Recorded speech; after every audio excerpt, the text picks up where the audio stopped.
Franco Montalvo. Mira, ahí te veo, pero...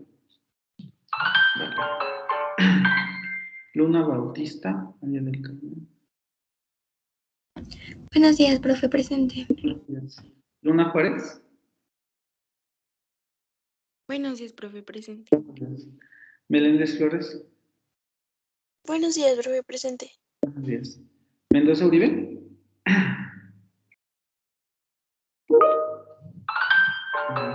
Y Morales Lara.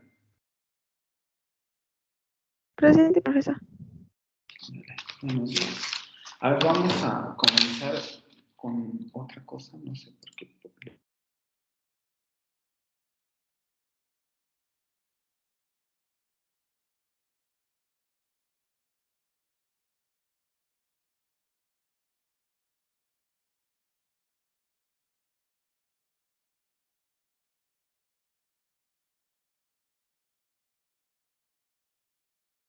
Perdón, no sé por qué le apreté para salirme.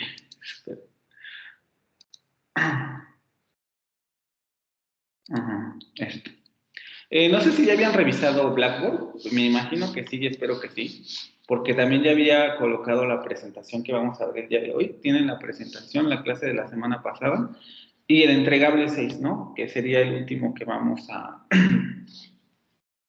entregar, valga la redundancia, que sería el árbol sintáctico de esta oración. No sé si alguno de ustedes ya la habrá subido, no creo, ¿verdad? No, profe. Bueno, yo al menos lo estoy como que checando bien que esté, según yo, bien. Okay. Bueno, tienen hasta el 12 de julio, que sería el jueves. ¿Sí? ¿Quién me habla? Yo, profe, es que yo tenía dudas con lo de argumentos, términos y oblicuos, pero ya me di cuenta que tiene que ver con la lectura que hicimos. ¿No? Es nuevo, ¿no? Sí, con la presentación que vamos a ver hoy. En realidad ya vimos lo que es un argumento, es el mismo nombre que se le da complemento, pero ahora vamos a ver algunas distinciones al interior de eso, ¿no? Pero sí, tiene que ver con la lectura para hoy y lo que vamos a ver hoy. Por eso les digo, tienen hasta el 12, por si todavía no lo han subido, lo subieron y no integraron esto para quitarles el intento en que puedan volverlo a subir. Pero eso, lo principal en la evaluación va a ser el árbol. Esto va a depender ya más o menos de qué tal lo entiendan o lo hayan comprendido en la lectura. Y veremos cómo lo manejan en el ejercicio, porque tampoco es un ejercicio tan complicado, ¿no? Solo es una oración, pero sí es lo que vamos a ver hoy. Habría que identificar argumentos, términos y oblicuos que veremos hoy, adjuntos y los roles semánticos de los constituyentes que ustedes puedan identificar, ¿no?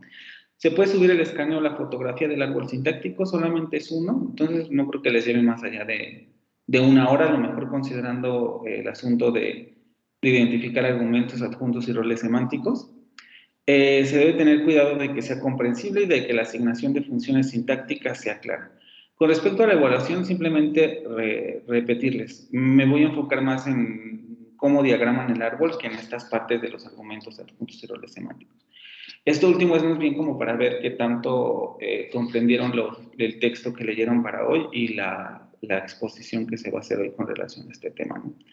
Y lo importante, tienen hasta el jueves para entregarla a las 11:30 de la noche, ¿sí? ¿Tienen alguna duda con relación a esto?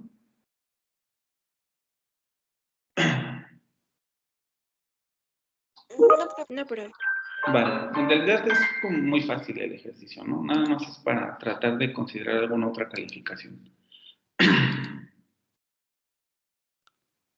Con lo de las calificaciones de lo de la actividad, vamos a esperarnos un ratito porque quiero hoy preguntarle a Mirari por qué ese día se me olvidó y tampoco ella me acordó ponerle una oración, ¿no? Y entonces no tengo todavía calificación exacta para ella. Jacobo no está, entonces supongo que igual, porque con esta falta ya perdería derecho a examen, Jacobo, entonces. Vamos a continuar ahora sí con la presentación para pasar directo al tema. Voy a tratar de ir rápido, a ver si Sí, de todos modos, si alguna cosa no entienden, me preguntan y me detienen para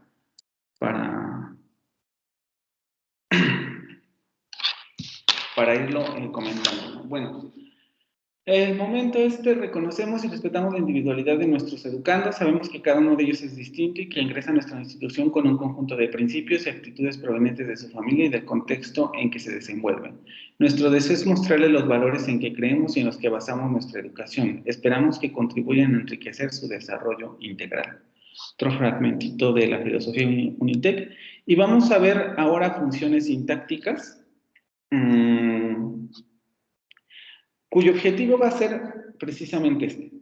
Suena redundante, pero digamos que tenemos que decirlo así. Que el alumno se familiarice con las funciones sintácticas que los constituyentes pueden desempeñar al interior de la oración y los roles semánticos que le asigna el significado verbal. Hasta ahorita lo que hemos hecho tenemos oraciones, hemos analizado cuáles serían los constituyentes que conforman esa oración desde la perspectiva del verbo, y además hemos analizado los constituyentes también al interior de cada una de las frases, en el sentido de que hay un núcleo, y ese núcleo determina la existencia de otro tipo de frases. No todo lo que determina son frases, hemos visto, por ejemplo, determinantes y esas cosas que no necesariamente conforman una frase. De primer momento, con eso basta que ustedes sepan. Pero solamente hemos hecho eso, ¿no? Es decir, hemos analizado las frases en el sentido de están compuestas por partes y estas partes las hemos podido identificar. Y a cada una de ellas le hemos dado un nombre: frase nominal, frase verbal, frase adjetiva, frase prepositiva, etc. Es hasta ahora lo único que hemos hecho con relación a la identificación de constituyentes. Pero ahora, justo con esta presentación, lo que vamos a ver es que esto tiene todavía más, otro grado de complejidad, ¿no? Cada una de las frases desempeña una determinada función sintáctica, ahorita vamos a ver cuáles son, y esa función sintáctica la desempeña con relación al verbo. Aquí estamos hablando de los constituyentes más grandes, ¿sí? Por ejemplo, en los ejemplos va a quedar más claro. Y además también, otra característica es que esos constituyentes no solamente tienen una semántica particular en cuanto a que tienen un significado por las palabras que las componen, sino que además tienen un significado sintáctico, vamos a decirlo así, asignado por el significado del verbo. Y eso es lo que vamos a ver en esta presentación. Para los que hicieron la lectura, vamos a comenzar con esta idea porque justamente prácticamente todo esto se deriva de ahí. En muchos sentidos, tanto función sintáctica como función semántica tienen que ver un poco con el significado, aunque evidentemente más lo de rol semántico. Y se deriva de esto, ¿no? Desde el punto de vista semántico, una oración es una proposición. Ahí hay que tener mucho cuidado, no es preposición, sino proposición. Y vamos a definir la proposición como un juicio que establece la existencia o inexistencia de un cierto estado de cosas. En este sentido, una proposición puede ser falsa o verdadera. Esto se nota, como dice al final de la diapositiva, es más evidente en las oraciones declarativas, como las que tienen en los ejemplos. Cuando yo digo John is hungry, Mary loves John, j'habite en Belleville, le rouge en couleur, en realidad vamos a plantearlo de esta manera, proclamando o estableciendo que ese estado de cosas descrito por la oración está ocurriendo, porque no estoy haciendo una oración negativa. Cuando yo digo John is hungry, estoy diciendo que yo estoy estableciendo más bien que, voy a traducirlo, ¿no? Que Juan está hambriento, o que John is hungry. Pero eso no puede... ¿Ya cambió de diapositiva? Sí, no cambió, ¿verdad? A ver. No. ¿Ahí cambió? Ya, esta es la de preliminares. No, ¿por qué no es esto? Espérame. Y ahora ya la hice muy chiquita.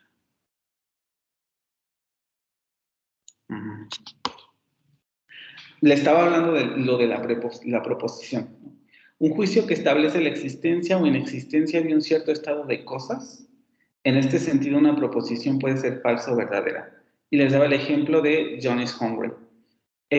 Cuando nosotros hacemos una declaración de esta naturaleza, en muchos sentidos estamos estableciendo nuestra perspectiva de las cosas, porque soy yo quien está afirmando que Juan está hambriento, pero eso puede ser falso o puede ser verdadero. ¿En qué sentido? En que John puede o no puede estar hambriento.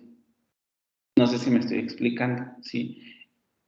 Lo mismo ocurre con Mary Loves Jones o Mary Loves John. Cuando yo lo digo, yo estoy estableciendo que ese estado de cosas para mí es verdadero.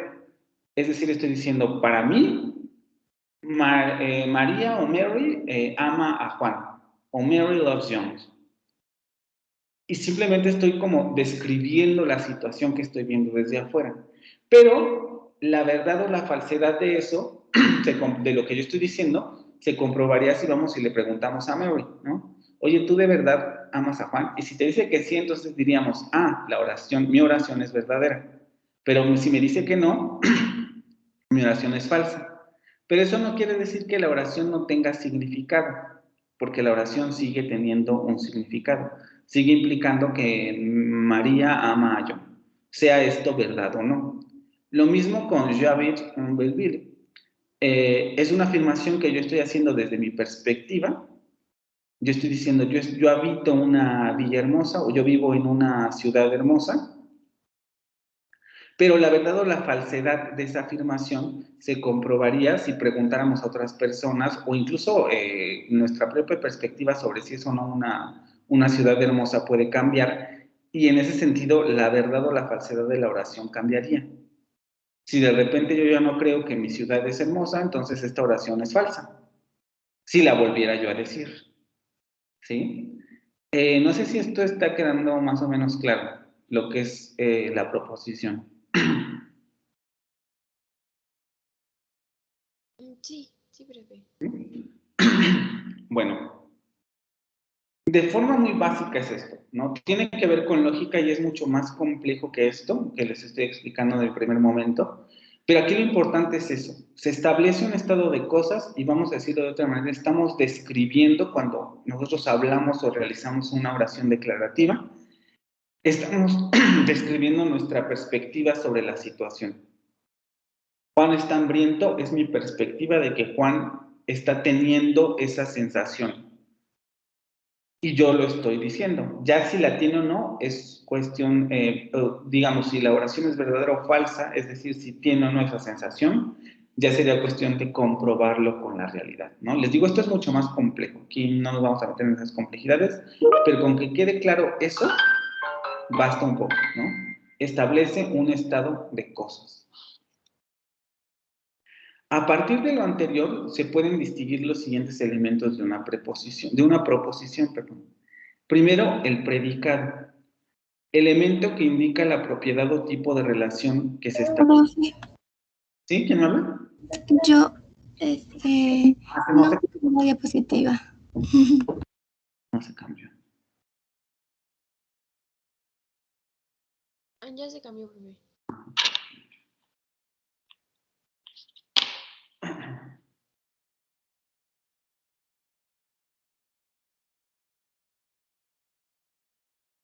Podemos establecer estos tres elementos, ¿no? A partir de la definición de proposición.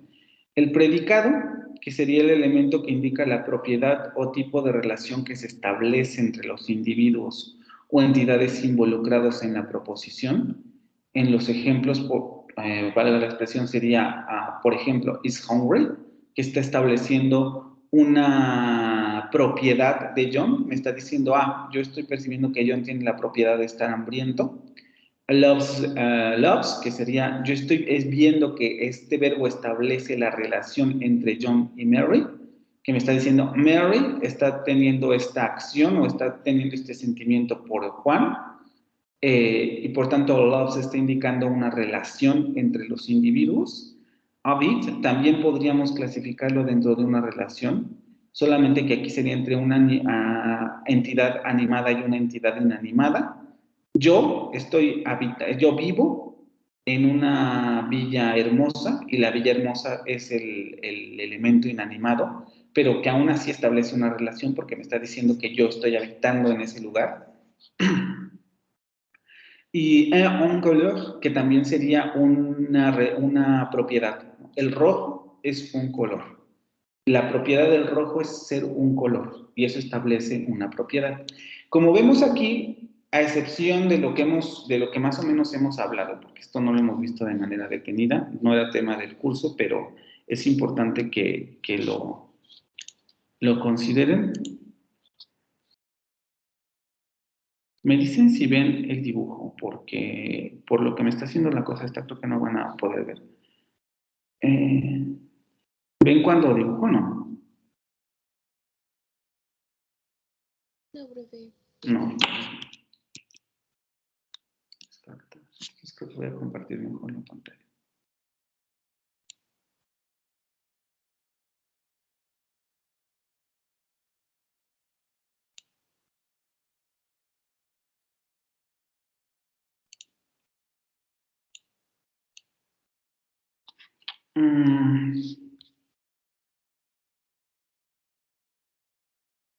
Aquí tenemos el verbo copulativo del que hemos estado hablando y vemos que va con su predicado, ¿no? Aquí es la única diferencia con las oraciones copulativas.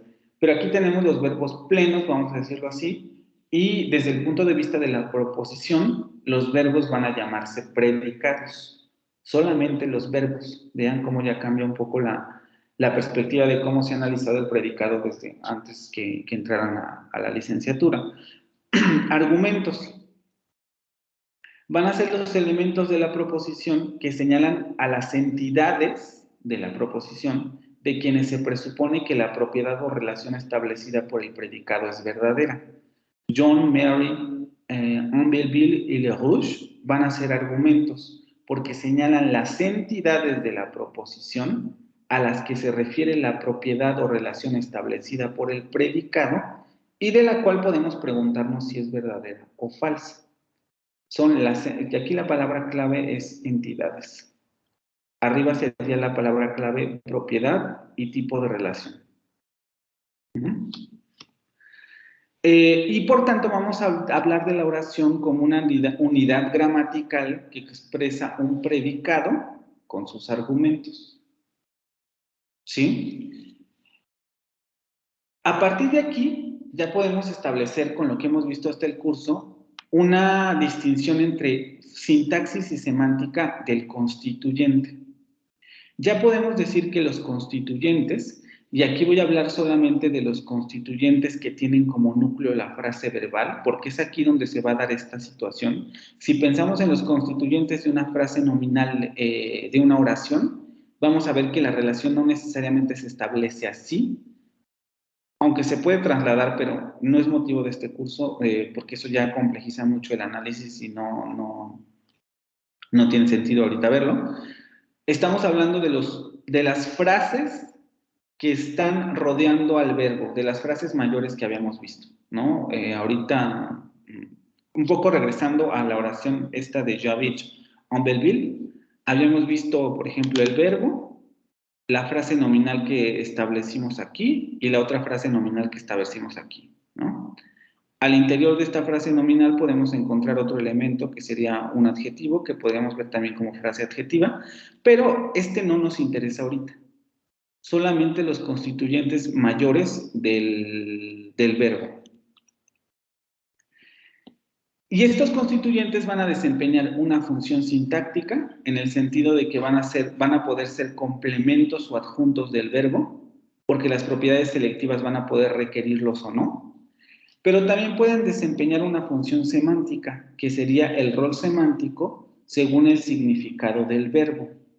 Y es aquí donde ya entramos en la distinción.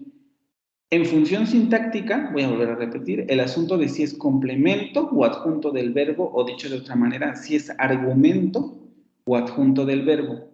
Y en la función semántica vamos a ver el tipo de rol semántico que le asigna el verbo al participante.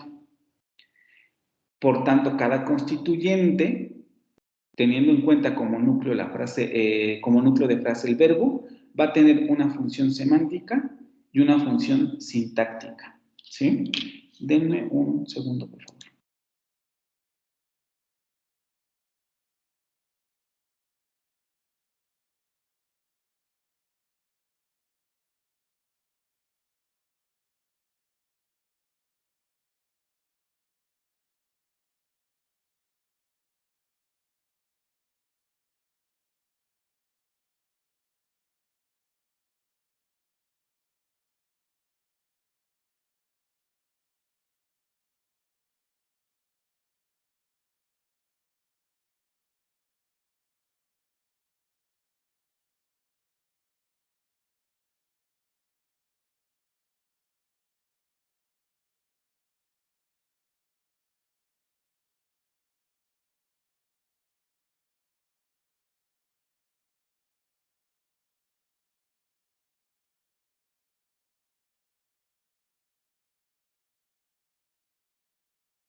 Perdón.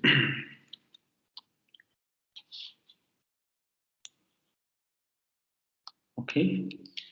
En la función sintáctica, como ya les dije, vamos a tener dos cosas, un argumento y un adjunto.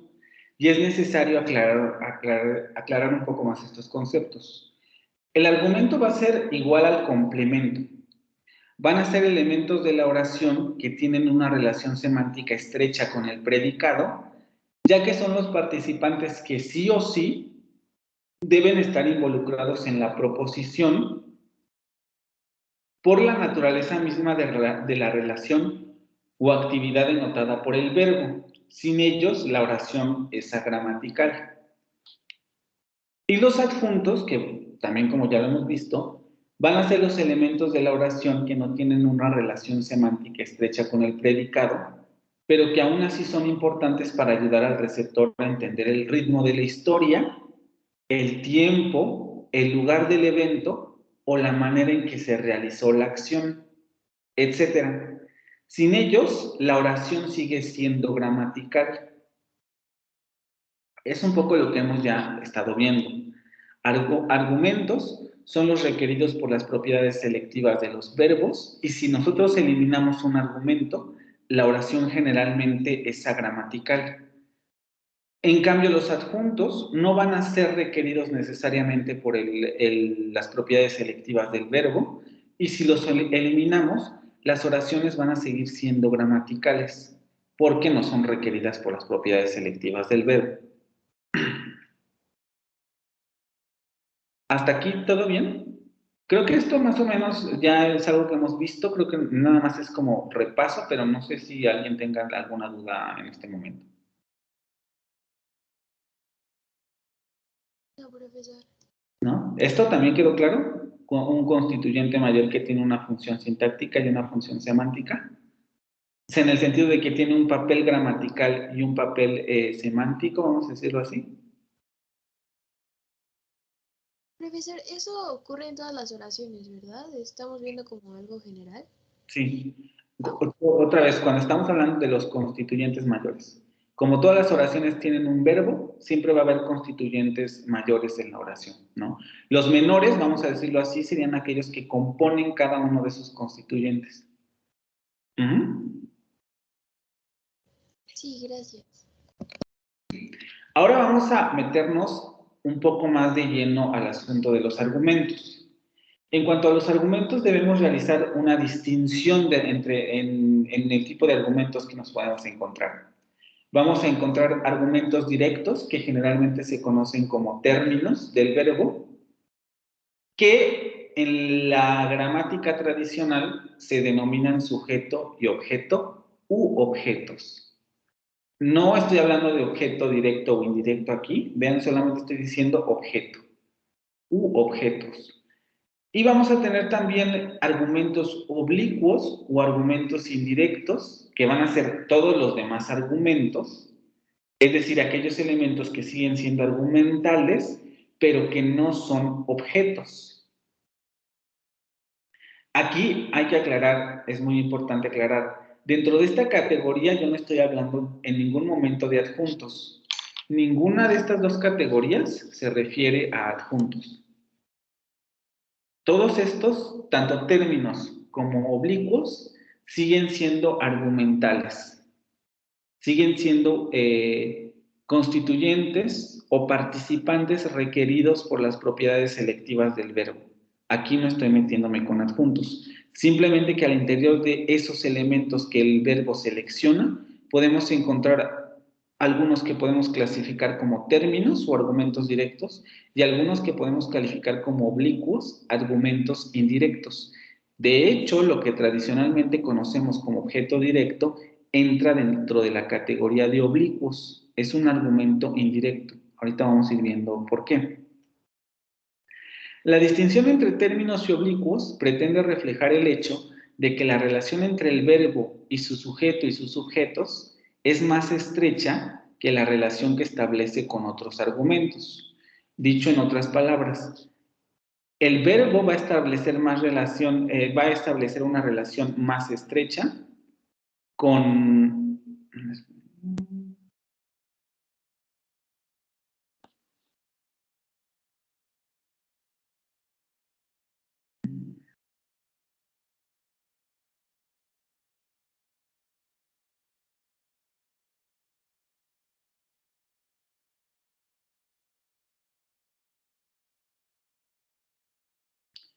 El verbo va a establecer una relación más estrecha con sus términos que con sus oblicuos. La relación va a ser más directa entre el verbo y su sujeto y sus objetos que con los demás argumentos que califiquemos como oblicuos.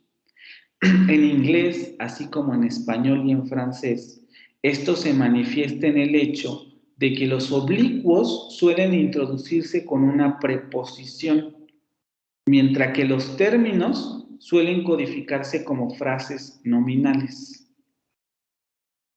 El ejemplo básico que podemos dar en español, Juan le regaló a María, Juan le dio a María un anillo. Cuando nosotros codificamos como... A ver, le voy a escribir.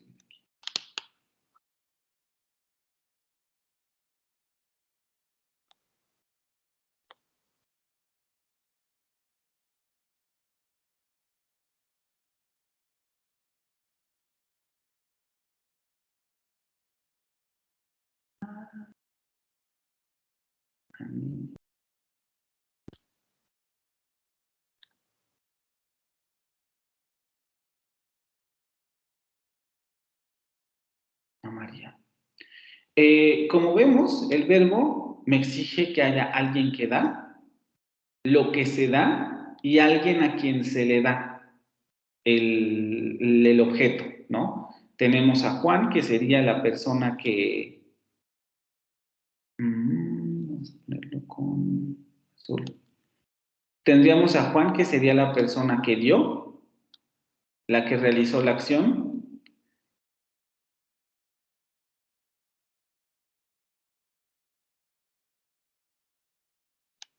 Tendríamos un anillo, que sería el objeto que se dio.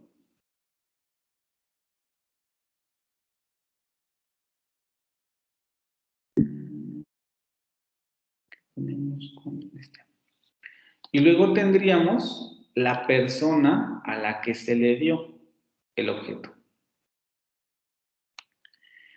Y como vemos, tenemos que la frase nominal un anillo lo concebiríamos como un objeto porque no tiene ninguna marca prepositiva, sino que es solamente una frase nominal.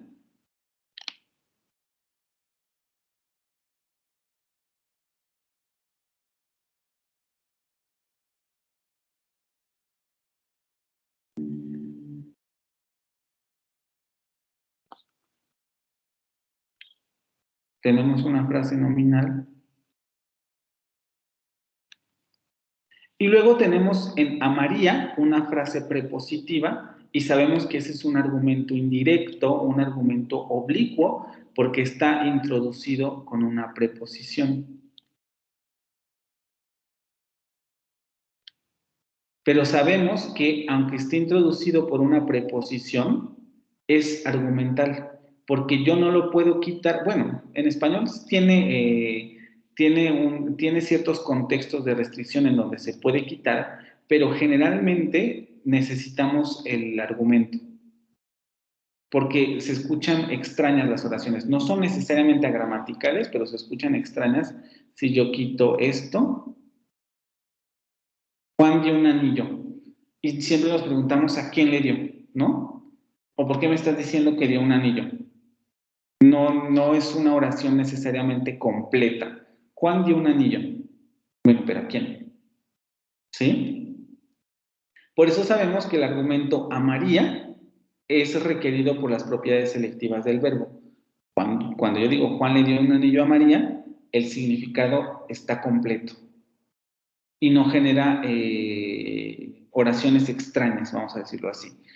Y sabemos que a María es un oblicuo porque está introducido por una preposición, aunque sigue siendo un argumento del verbo. ¿Hasta aquí todo bien? Sí, profe.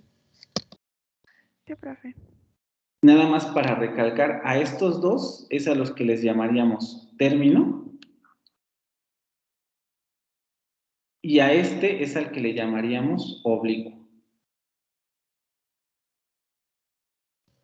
Profesor, entonces es como complemento directo y complemento indirecto?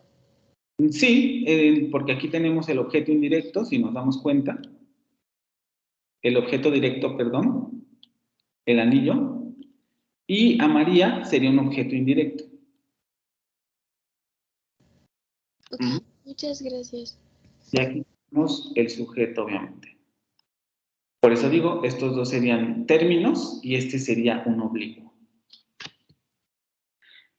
Vamos a hablar ahora un poco del sujeto y del objeto. Es insuficiente definir el sujeto como aquel que realiza la acción o aquel de quien se habla en la oración. Porque si tenemos una oración como John was slapped by Mary, nosotros sabemos que John es el sujeto, porque incluso ahorita veremos pruebas, pero el verbo está concordando con John. John aparece en la primera posición y lo que se codifica como un adjunto es by Mary. Porque aquí tenemos una oración, como un oblicuo, es by Mary. No, aquí sí tiene un adjunto. Como con una frase prepositiva. Pero si nosotros entendemos el significado de la oración, nos daremos cuenta que John no realiza ninguna acción, porque quien lo cacheteó, pues fue María, o sea, María fue la que realizó la acción. Por eso es insuficiente hablar del sujeto como aquel que realiza la acción, porque gramaticalmente los sujetos no siempre realizan la acción. O también es incorrecto, o bueno, insuficiente más bien, decir que es aquel de quien se habla en la oración. Porque en una oración como About Bill, I don't trust him, estamos hablando de Bill, pero el sujeto soy yo. Porque yo soy el que no confía en él. Y el tema de la conversación es Bill, pero Bill no siempre va a desempeñar la función de sujeto. Entonces el sujeto no es siempre quien realiza la acción y tampoco es siempre de quien se habla. Es un poco como que lo que yo les comentaba en una presentación muy anterior, creo que era como la 4 o la 3, en donde yo les decía, si lo analizamos desde un punto de vista plenamente sintáctico con determinadas oraciones, incluso lo podemos ver con la oración anterior que acababa de dibujar hace un rato, esta. Si yo quitara, quería quitar cosas. No quería quitar todo. Y no lo puedo recuperar. Vamos a poner otro. No.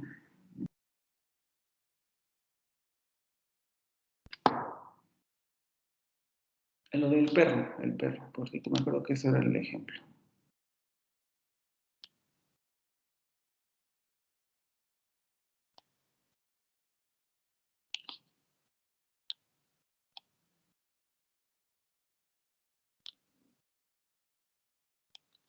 Ahí dice robó, por eso puse el acento. Esto me parece una...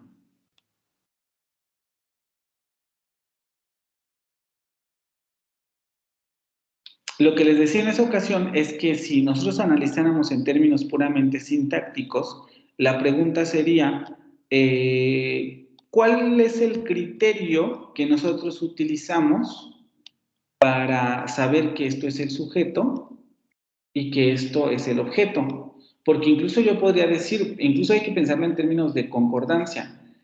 Robó. Yo puedo decir el perro robó, pero también puedo decir un pollo robó. ¿Por qué entonces en mi oración no estoy entendiendo que un pollo se robó al perro? Porque no hay ningún elemento, digamos, de momento gramatical que me esté indicando que el perro tiene más prioridad que el pollo para ponerlo como sujeto del verbo robar. Y es un poco lo que ocurre aquí. No tenemos suficientes herramientas en términos semánticos para distinguir entre el sujeto y el objeto al interior de una oración. Por eso nos tenemos que preguntar cuáles serían las pautas gramaticales que nos permitirían decir, claro, esto es tu sujeto por X o Y razón y esto es tu objeto por X y Y razón. Y que nos prohibirían decirlo al revés, este es tu sujeto por X y Y razón y este es tu objeto por X y Y razón. Ojo, esto no quiere decir que este tipo de orden, objeto, verbo, sujeto, no ocurra en algunas lenguas del mundo, pero tiene que ver con otras pautas gramaticales. En español, en inglés y en francés tenemos la secuencia sujeto, verbo, objeto. De hecho, esta es una pauta gramatical, ahorita lo vemos con los criterios gramaticales para distinguir sujeto y objeto. El primero sería el orden de las palabras. En inglés, así como en francés y en español, el sujeto aparece generalmente antes del verbo, mientras que el objeto lo hace en alguna otra posición después del verbo. Y es lo que vemos aquí. Primero aparece la frase nominal el perro, luego viene el verbo robar y luego viene un pollo. Como en español, el orden más recurrente del sujeto es que aparece en primera posición antes del verbo, entonces por eso en un primer momento consideramos que el perro es el sujeto y no el pollo. Ahí es donde tenemos ya un criterio de tipo gramatical, porque el orden de los constituyentes también representa pautas gramaticales. No, lo volví a borrar.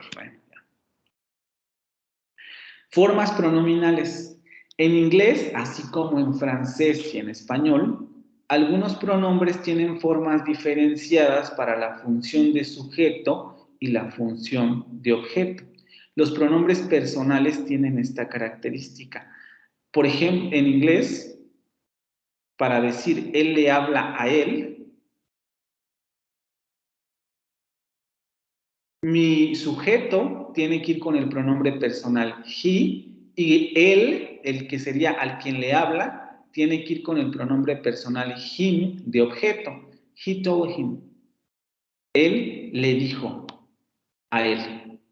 Y ese a él o ese él que recibe la acción, vamos a decirle que recibe el dicho de he, se codifica con un pronombre diferente. Y ahí ya tenemos otra pista para saber, claro, este es un sujeto y este es un objeto. Lo mismo ocurre con el español y el francés. Il le regarde. Il le regarde, perdón. Tenemos el sujeto con el pronombre personal il y luego el objeto con el pronombre, que también es personal, pero de objeto, le. Y nosotros sabemos que il va a ser el sujeto y que el le va a ser el objeto sobre el que recae la acción. Lo mismo ocurre en español. Él es el sujeto porque es un pronombre personal normalito y le es un pronombre átono de objeto que remite a la persona a quien se le habla. Le habla. Entonces, otra forma de distinguir sujeto y objeto son las formas pronominales de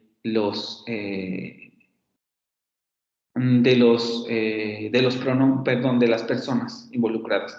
Esto es prueba de sustitución también. Cuando decimos, por ejemplo, he told Mary, podemos transformar el de told Mary por he told her. Lo mismo ocurre con los demás. En español es más difícil porque solamente tenemos el le para los dos pronombres. En francés sí cambia, pero en español tenemos solamente el le para las dos personas, perdón, sea femenino o masculino, ¿no? Si es María, él le habla a ella. Si es Juan, él le habla a él. Ahí no hay distinción. Pero lo importante es eso, que las formas pronominales cambian cuando estamos hablando de un sujeto y cuando estamos hablando de un objeto. Concordancia con el verbo.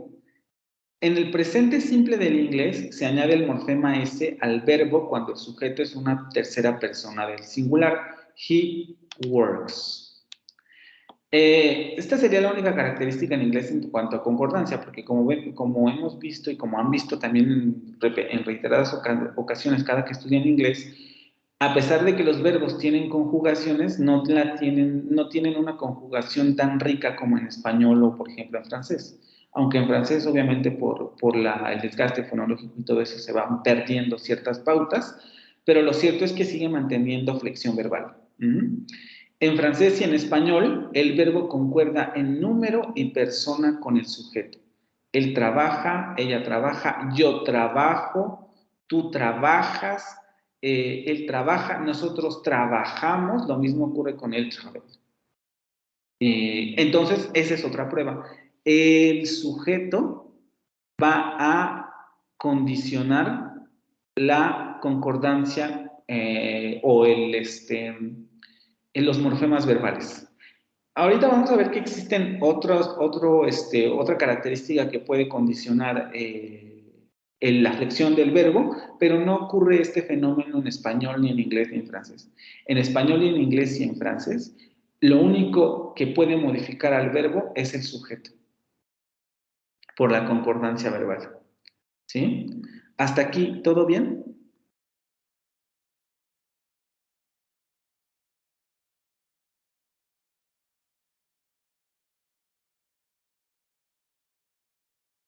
¿Sí o no? Sí, profe. Ok, y esto nos permite diferenciar también con el objeto, porque por lo menos en estas tres lenguas el objeto no impone sus restricciones o no impone morfología sobre el verbo. Preguntas de contenido. Si el sujeto es sustituido por un pronombre interrogativo, en inglés, así como en español y en francés, el resto de la oración permanece inalterado. Sin embargo, cuando se pregunta por el objeto, el resto de la oración sufre algunos cambios. John stole a picture from the museum. Who stole a picture from the museum? Y aquí, como vemos, la oración permanece exactamente igual. Solamente estamos sustituyendo el sujeto por el pronombre interrogativo who. Y el resto de la oración permanece exactamente igual.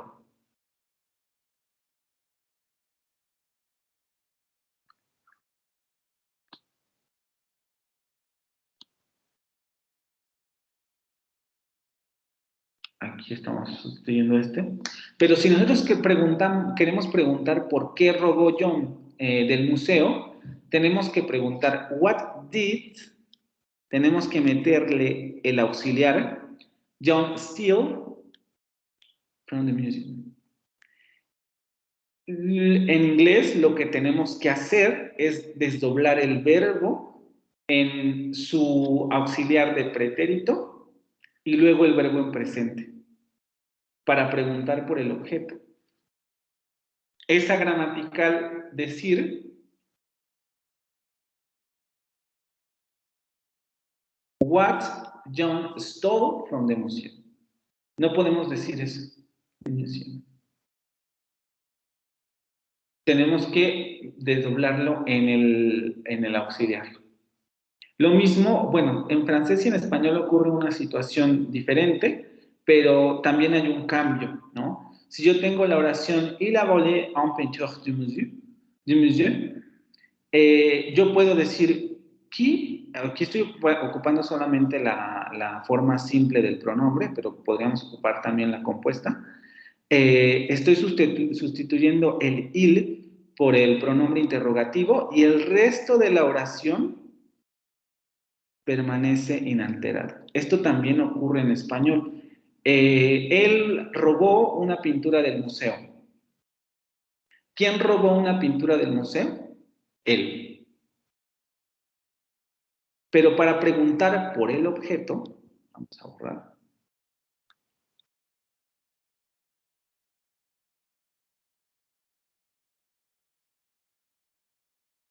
Para preguntar por la pintura, un peinture, ¿qué a volé-il du musée? Tenemos que hacer la inversión del sujeto después del verbo, que es la famosa inversión también del francés, en donde el sujeto se invierte posición porque tiene que seguir apareciendo para preguntar por el objeto. ¿Qué robó él del museo? Es un poco similar al español, aunque les digo aquí habría ciertas restricciones, porque en francés el pronombre es obligatorio, pero en español no. Yo puedo preguntar, ¿qué robó del museo? No sé quién, pero podemos decir, ¿qué robó del museo? Teniendo como contexto a la persona que robó. ¿Qué robó del museo? Pero yo puedo decir ¿qué robó él del museo? Nunca puedo decir ¿qué él robó del museo? Porque ahí ya estamos en una oración gramatical. ¿Qué él robó del museo? Esa gramatical en español. Tengo que decir ¿qué robó él del museo? Para que mi oración sea aceptada gramaticalmente. ¿Sí? Entonces, otra de las pruebas para distinguir al sujeto es las preguntas de contenido. Si cuando yo pregunto por un elemento o por un constituyente, el resto de la oración cambia, hay una inversión de constituyentes o tengo que poner un auxiliar, qué sé yo, estoy preguntando por el objeto. Pero si mi oración permanece inalterada cuando pregunto por el constituyente o el resto de la oración permanece inalterada, lo más probable es que esté yo preguntando por el sujeto. ¿Sí? Y otra prueba que da el autor, que no necesariamente se relaciona con español y en francés, solamente con el inglés, el asunto de las preguntas de confirmación o llamadas tag questions, que contienen siempre un pronombre que remite al sujeto de la oración. John loves Mary, podemos preguntar, doesn't he? Mary loves John, doesn't she? Y los pronombres van a remitir al sujeto. En español y en francés no tenemos esto, ¿sí? John ama a María, ¿no? John ama a María, ¿verdad? John ama a María, eso creo. Cuando queremos preguntar por una confirmación de la oración, nunca utilizamos los pronombres. Es extraño, ¿no? John ama a María. Lo hace él, ¿verdad? No tienen mucho, o sea, tenemos que poner frases de más en español y en francés no ocurre lo mismo. Tenemos otro tipo de palabras para preguntar con por el sujeto, pero no remiten a esta prueba. Esto solamente sirve para las tres lenguas que están estudiando ustedes, que sería inglés, francés principalmente y español. Solamente aplica esta prueba para el inglés. ¿Vale? ¿Hasta aquí alguna pregunta con lo de sujeto y objeto? No, profe. Ok. Y es lo que podríamos hacer, que ya no está la oración, con lo del perro robó... robó un pollo. Vemos que el perro aparece antes del verbo. Vemos también que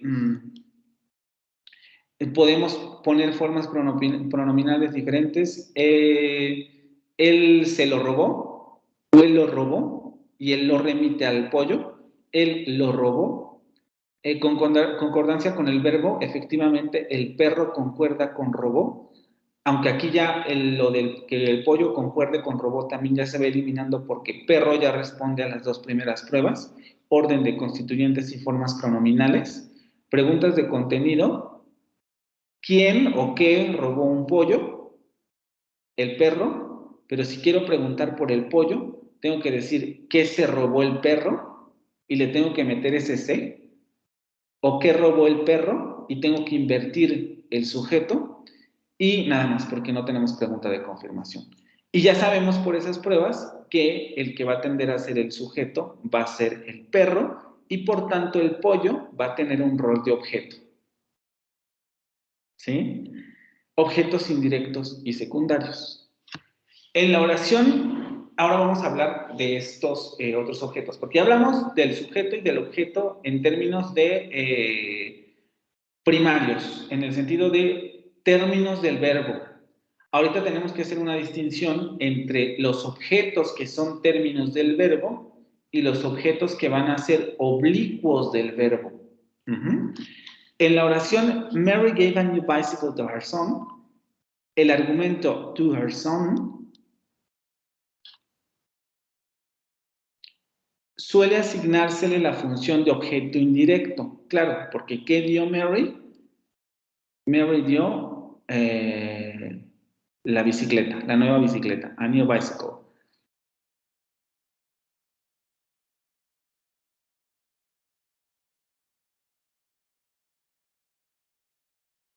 Aquí ya lo de análisis de constituyentes no debería ser tan problemático, ¿no? Ya sabemos que este es un constituyente, también que este es otro,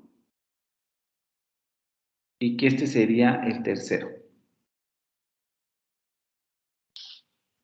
Y to her son suele asignársele la función de objeto indirecto, primero porque está introducido por una preposición, es una frase prepositiva y es argumental, yo no lo puedo quitar.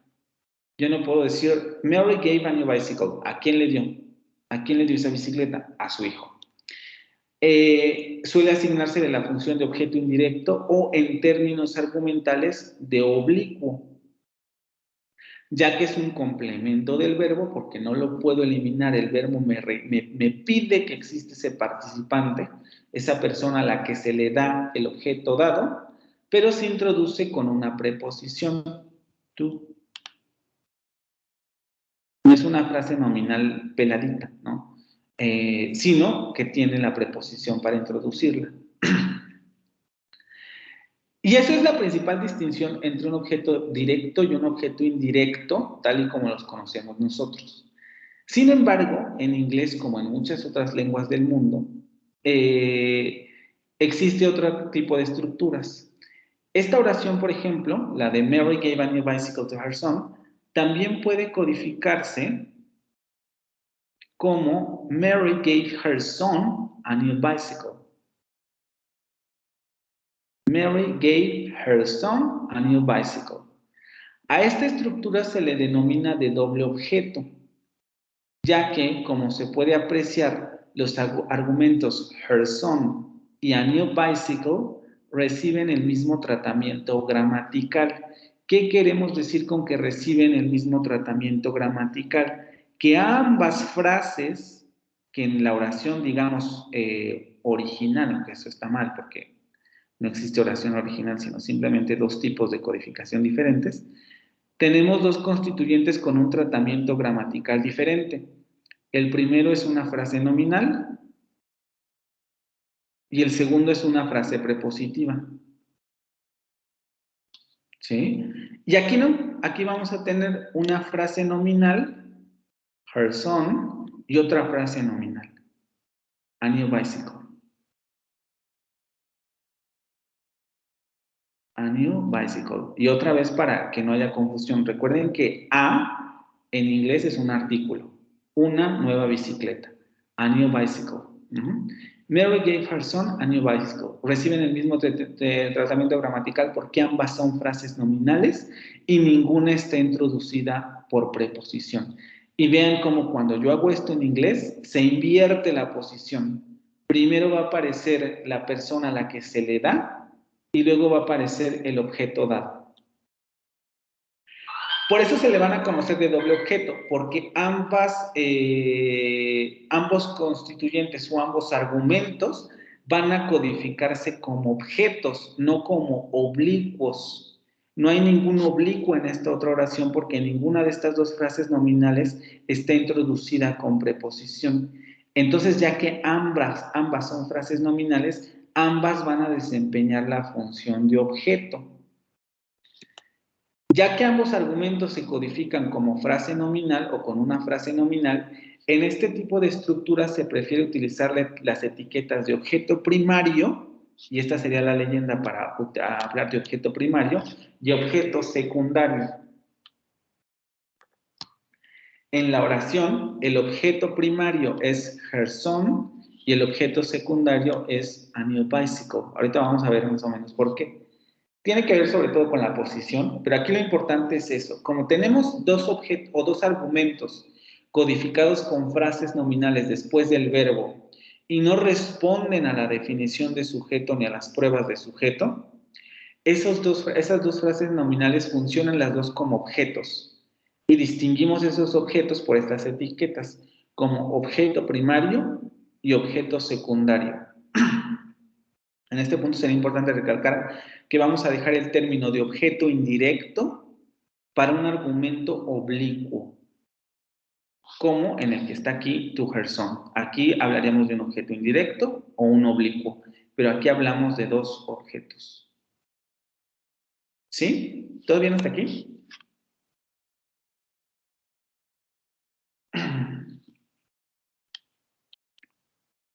Sí, profe. Bueno, Criterios gramaticales para distinguir un objeto primario de uno secundario. Marca especial. Si uno de los dos argumentos con función de objeto lleva una marca simple y el otro una marca especial como una preposición, el objeto con la marca especial probablemente sea el objeto 2. En este caso, ese objeto responde a la definición de oblicuo. Ejemplo, to her son.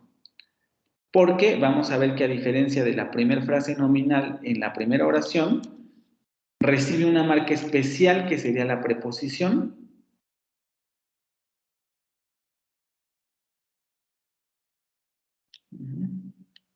Recibe una marca especial que es la proposición que introduce el segundo objeto y por tanto estamos ante el objeto 2 que como recibe una preposición podemos decir que es un oblicuo.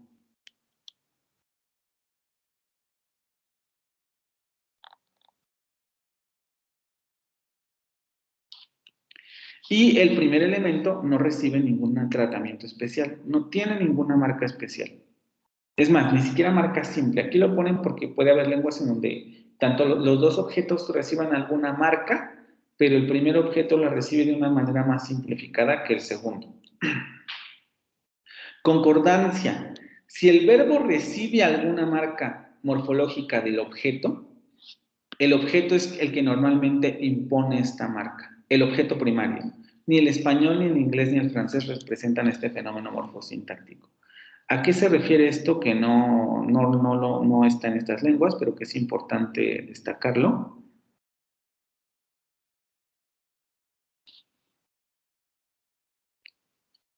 Hay lenguas en donde el verbo no solamente concuerda, vamos a decirlo así, con el...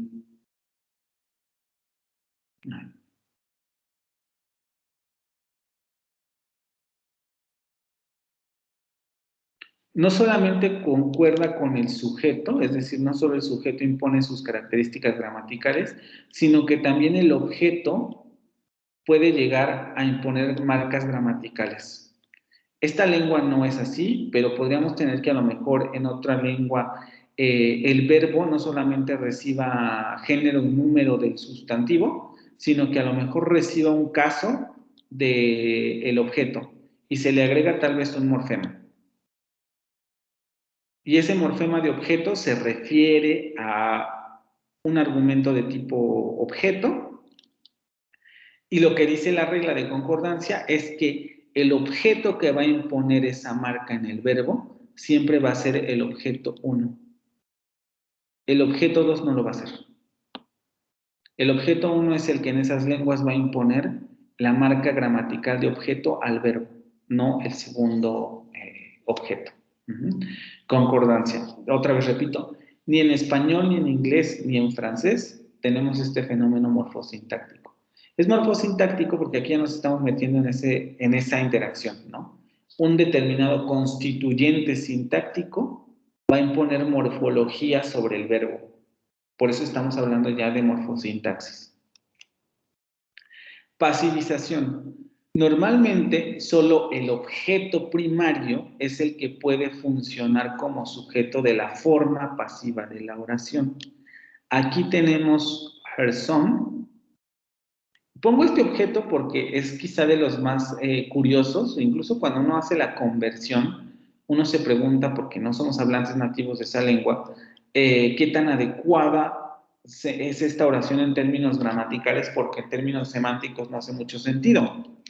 Pero cuando yo tengo Mary gave her son a new bicycle y sé que este es el objeto primario o responde a las pruebas de objeto primario, porque además también por posición que sería la siguiente, her son es el que responde a esa prueba, quiere decir que yo puedo pasivizar esta oración con este objeto.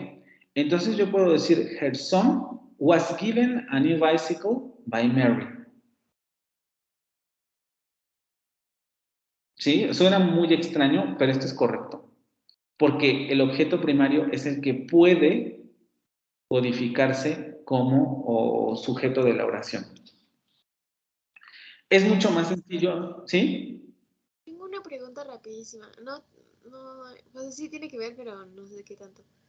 A new bicycle es una frase nominal. ¿Aquí o en la otra? No, en cualquiera de las dos. Sí, es una frase nominal. ¿Y new es un determinante? New es un adjetivo, a eso no nos hemos metido porque les digo, vuelve a complicar eso, pero sí vamos a dejarlo así. Tanto el artículo como new en estos momentos van a funcionar como determinantes. Ok. Aunque les digo con comillas, porque esto no necesariamente es verdad. Pero para no meternos ahorita en otros rollos, efectivamente, ¿no? Estarían en la posición de determinantes y ambos estarían determinando a bicicleta. Ok. Gracias, perdón. Gracias.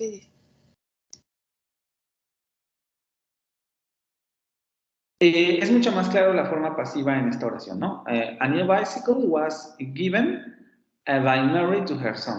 Ahí es mucho más parecido al español. La otra estructura nos parece rara porque nosotros no tenemos esta estructura de doble objeto en español y si no me equivoco tampoco en francés. ¿Sí? Pero el objeto 1 o el objeto primario es el que va a ser más factible o en términos generales es el único que va a poder funcionar como el sujeto de la forma pasiva de la oración. Porque volvemos a lo mismo, o sea, el verbo va a concordar con ese sujeto, va a estar en una posición antes del verbo, vean cómo ya el objeto aquí va a responder en esta oración a las pruebas de sujeto, incluso en términos de pregunta, etc. Luego, posición. Si no existe ninguna marca para diferenciar los dos objetos, como en la estructura de doble objeto del inglés, y se puede constatar una regularidad en el orden en que suelen aparecer, generalmente el objeto que está más cerca del verbo va a ser el objeto primario, mientras que el más alejado suele ser el objeto secundario, lo que ocurre en estas frases del español. Henry showed Susan his manuscript. Susan, como está más cerca del verbo, en términos de posición, va a resultar ser el objeto primario, mientras que el más alejado, his manuscript, va a resultar ser el objeto secundario. George told the children a story. Va a ser exactamente lo mismo. Como the children va a aparecer más cerca del verbo, es el que se va a codificar como objeto primario, mientras que a story va a ser el objeto secundario por estar más lejos del verbo. Aquí lo interesante es que vean esa inversión, ¿no? Cuando tenemos la forma con el oblicuo, la persona que recibe el objeto o que recibe o a la que le afecta la acción va a aparecer como un oblicuo, pero cuando tenemos una estructura de doble objeto, esa persona se codifica como objeto primario del verbo. ¿Hasta aquí tienen alguna pregunta con esto de objetos indirectos y secundarios?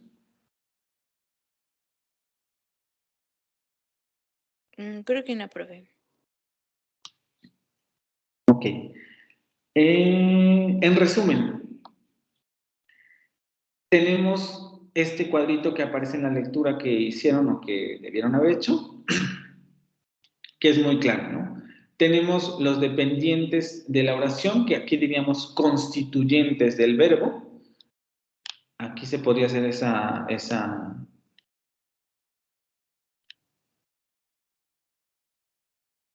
notación, ¿no? Constituyentes.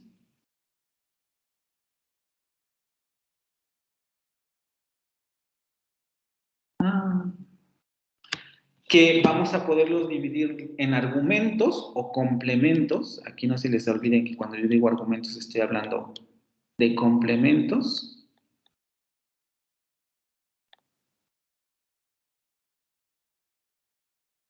Y adjuntos. Y los argumentos se van a dividir en dos. En términos que pueden ser el sujeto, el objeto primario y el objeto secundario, porque otra vez repito, estos dos objetos reciben el mismo tratamiento gramatical, están en el mismo nivel sintáctico porque ambas son frases nominales, pero también vamos a tener argumentos oblicuos. Y los oblicuos son los que van a recibir marcas especiales, como en el caso del español, el inglés y el francés, preposiciones para codificarse como argumentos del verbo. ¿Sí? Profesor, entonces los oblicuos normalmente, siempre van a ser frases prepositivas. Por lo menos en las lenguas en las que estamos ahorita, sí. No en todas, ¿no? En otras van a recibir algún morfema o a lo mejor algún auxiliar, cosas de esta naturaleza, ¿no? Pero sí, de momento podríamos decir que en español, en inglés y en francés, pues, por una preposición. Okay, y lo de los adjuntos. ¿Hasta aquí alguna duda? Porque vamos a pasar a roles semánticos ya.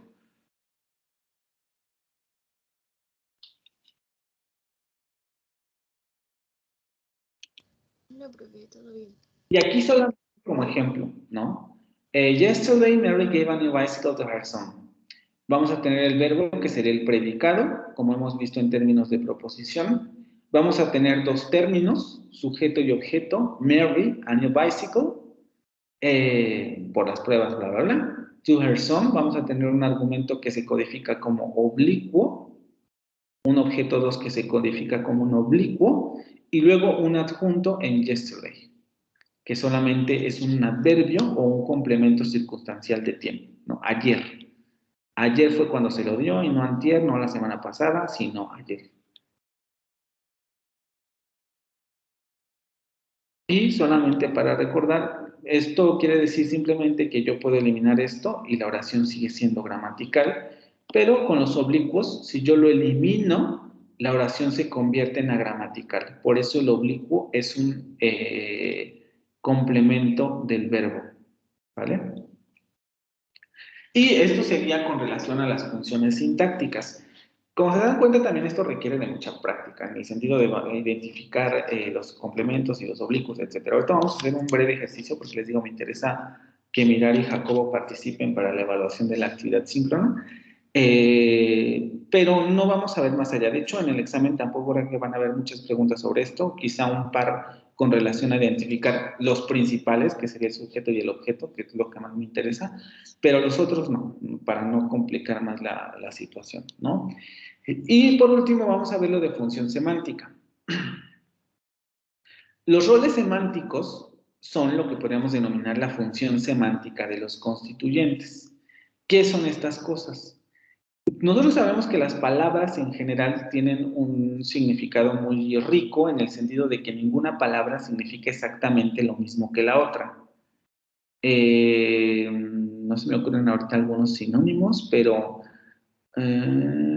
robar, hurtar, ¿qué otro podría ser? Robar, hurtar, es que hay paráfrasis, tomar prestado podría utilizarse, no se me ocurre otro. Pero el asunto es que esas palabras, digámoslo así, tienen matices semánticos diferentes. Lo que se hace en sintaxis es que solamente se toma la estructura gramatical de todas esas oraciones que se parecen y se hacen generalizaciones semánticas, que es lo que dice aquí. Se hacen generalizaciones semánticas que acotan el significado de los argumentos. Lo acotan en un sentido de voy a tomar solo lo relevante de los argumentos y de los adjuntos para dar cuenta del tipo de relación que establecen con el verbo.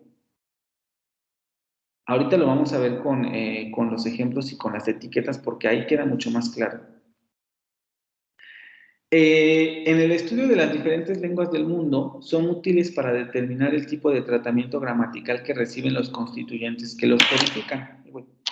Porque los roles semánticos o los argumentos que generalmente obtienen ese rol semántico o que pueden llegar a obtener ese rol semántico, no siempre se codifican de la misma manera en todas las lenguas. Déjenme checar esto nada más. No siempre se codifican en todas las lenguas de la misma manera. Vamos a ver los roles y ahorita si quieren regresamos a la definición para que veamos, quede un poco más claro esto. Los roles semánticos también es algo de lo que ya les he hablado, solamente que ahora le ponemos la etiqueta formal y hablamos un poquito más de ellos. Y el autor da algunas de las etiquetas más usuales para hablar de ellos. No necesariamente son todas, Y hay muchas personas que ponen más y no siempre están de acuerdo con si existen las mismas o no. Porque esto es hasta cierto punto un tanto subjetivo, vamos a decirlo así, porque se basa en generalizaciones que hacemos sobre los constituyentes. Tenemos un rol semántico de agente. También convendría decir que los roles semánticos los obtienen los participantes de la acción, es decir, no los obtienen, el verbo no tiene roles semánticos, sino los que adquieren los roles semánticos son los participantes de la acción a partir del significado del verbo. Y entonces por eso es que las etiquetas significan esto, ¿no? Vamos a tener un rol semántico de agente, que va a ser aquel que causa o inicia la acción. Un rol de experimentante, que va a ser la entidad animada que percibe un estímulo o experimenta un proceso o estado mental o emocional particular. La entidad que experimenta cosas en la oración o en el significado de la oración. El recipiente, que va a ser la entidad animada que adquiere o recibe algo. Esto se puede ver muy bien aquí. Si vemos aquí en To Her Son, nos damos cuenta que To Her Son o el hijo es el que recibe la bicicleta y por tanto este oblicuo tiene el rol semántico de recipiente.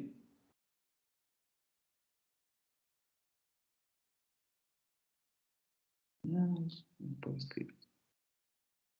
El recipiente.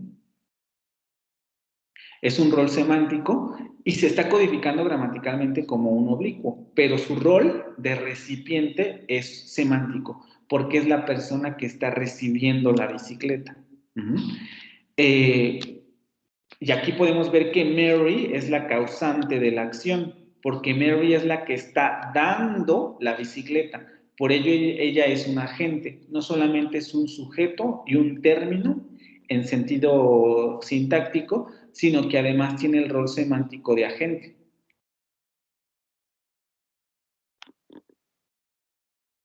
Porque ella es la que está provocando la acción.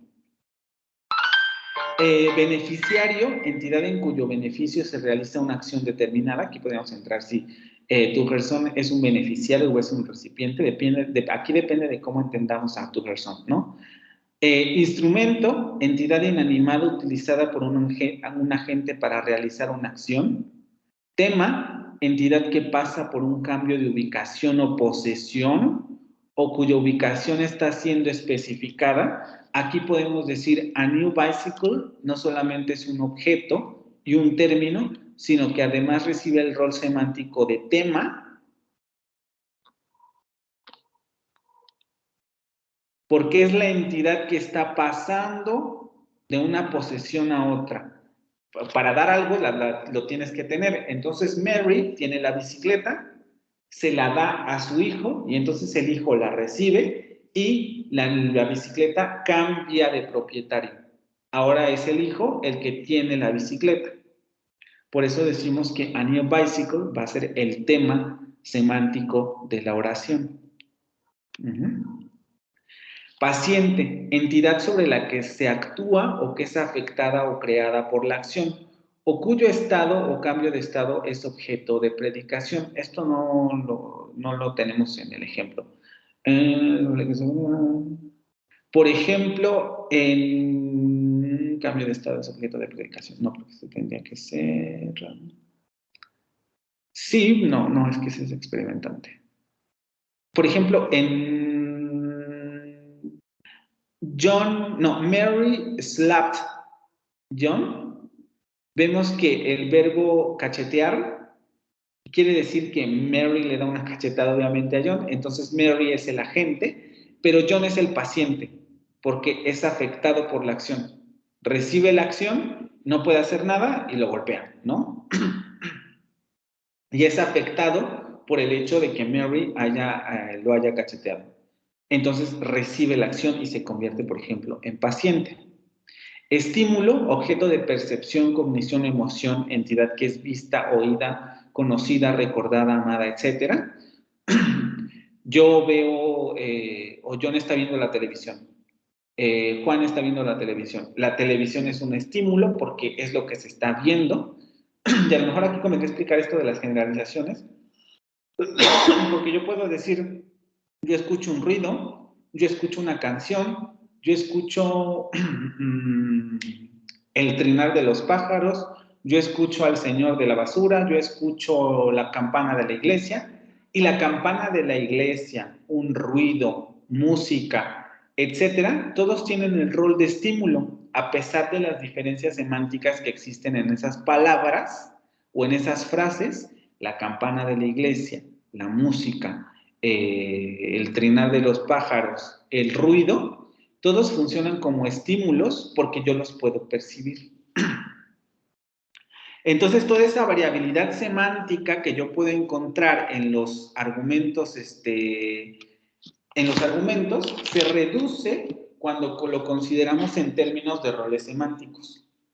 Luego tenemos también el rol de locación, que hace referencia al espacio en el que ocurre un evento. Origen, meta y camino son considerados subtipos de locación. Origen es el punto de inicio de una acción o movimiento. Yo vengo del mercado. El mercado es el punto de partida de donde yo estoy viniendo. Meta, el punto final de una acción o movimiento. Yo voy al mercado. El mercado es el punto final al que voy a llegar. Camino, la trayectoria de una acción o movimiento. Estoy conduciendo por la Avenida México. O por ¿cómo se llama? La carretera del Sol que va a Querétaro, algo así. Perdón, a Guerrero. Bueno, ese rol semántico es la trayectoria, porque yo voy por ese camino. Acompañante o comitativo. Entidad que acompaña o está asociada a la realización de una determinada acción. Yo voy con mi mamá al mercado. Con mi mamá es el acompañante porque me acompaña a realizar la acción. ¿Sí? Y solamente para revisar algunos ejemplos, tenemos estos que nos da el autor. John gave Mary a bucket of roses.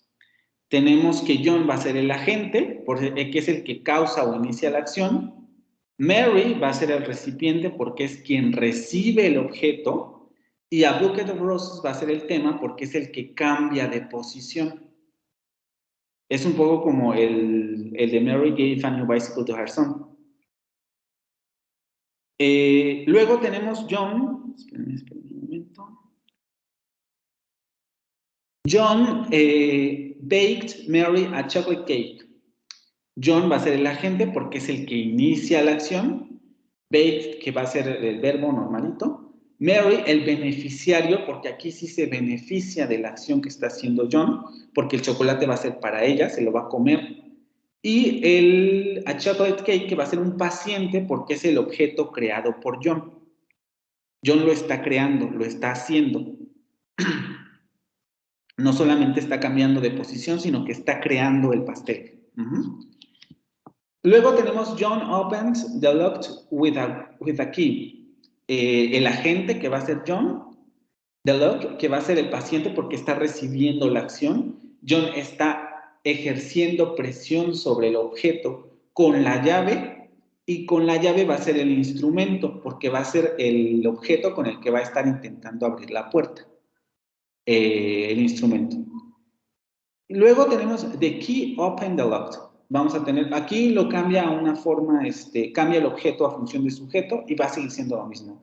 The key, vean cómo el sujeto ahora tiene la función de instrumento, el rol semántico de instrumento, porque va a seguir siendo el objeto con el que se va a querer abrir la cerradura o la perilla. Sherlock Holmes heard a person scream. Tenemos el experimentante, que sería Sherlock Holmes, porque él está recibiendo el estímulo y está experimentando el estímulo. Y a person scream, que va a ser el estímulo, porque es lo que está escuchando Sherlock Holmes y lo que está activando su sentido sensorial, ¿sí? Luego tenemos Little Jack Horner sat in the corner. Tenemos un agente o tema, porque además el verbo está señalando un movimiento. Little Jack Horner podría ser el agente porque él solito se está sentando, pero también podría ser el tema porque se está moviendo para sentarse. Y luego tenemos in the corner, que sería el lugar en donde se está sentando. Water flows through the aqueduct. Aquí se le movió seguramente al autor tipográficamente, pero tenemos que el water sería el tema, porque efectivamente es el objeto que está moviéndose o está cambiando de posición debido a lo que dice el verbo, y luego through the aqueduct, que sería el camino, porque claro, está cambiando o está fluyendo a través del acueducto. El agua se está moviendo por ahí. From Mountain Reservoirs, que sería la fuente o el origen, porque el agua está viniendo desde los reservorios de la montaña, y luego to the city of San Francisco, que sería la meta, porque el agua va a llegar hasta San Francisco. ¿Sí? Entonces vean cómo todas las características, podríamos decir, particulares de los argumentos en términos semánticos, porque no nos interesa que sea a lo mejor un pastel de chocolate, un pastel de vainilla, un pastel de fresa, un pastel en esta oración de aquí, un pastel de lo que se les ocurra, no nos interesa. Lo que nos interesa es que sigue siendo un objeto paciente porque está siendo creado o elaborado por un agente. ¿Todo bien hasta aquí? Sí, profe. Sí, profe. Ok. Ahora lo que vamos a hacer antes de terminar, porque sí me interesa que por lo menos hagamos una pequeña práctica con esto, es que me gustaría que volvieran a abrir su, ¿cómo se llama? En donde estuvimos trabajando los ejercicios de árboles sintácticos.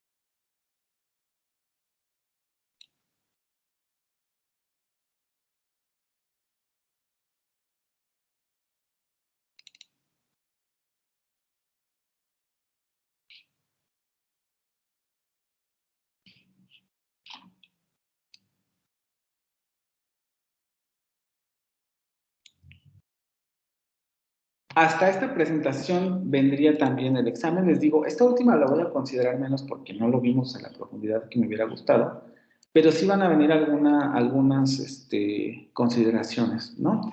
Tendríamos ya algunos análisis sintácticos, ya hemos hecho las correcciones. Evidentemente, en varios de estos se borraron por el asunto de que cuando me salgo se borran las correcciones, pero más o menos tenemos...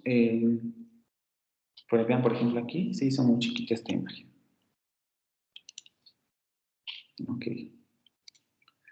Tenemos listo el análisis, también tenemos hasta cierto punto listas las traducciones, y mis preguntas van a ir enfocadas sobre todo, les repito otra vez, para Mirari y para Jacobo con relación a esto.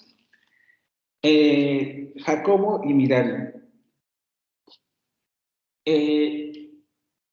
¿Cómo distinguimos aquí argumentos o sujeto, objetos y oblicuos?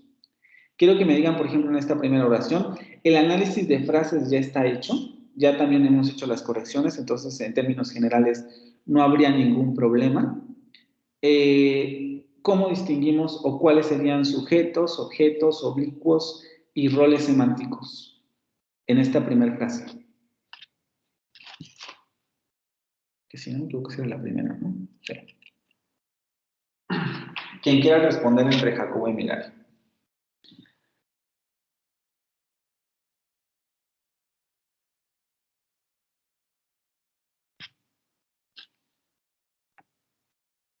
Recuerden que esto es un poco para mejorar su calificación de la evaluación síncrona que hicimos el viernes, porque como ya no participaron, por eso lo estoy haciendo, ¿eh? Si no participan, la calificación la dejo ahorita como está. Y se las muestro al final del...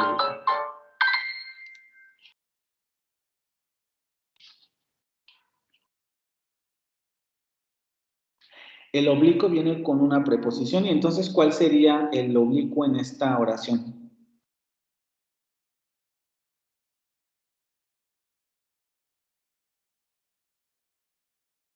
Me dices, el oblicuo empieza con una preposición. Vale.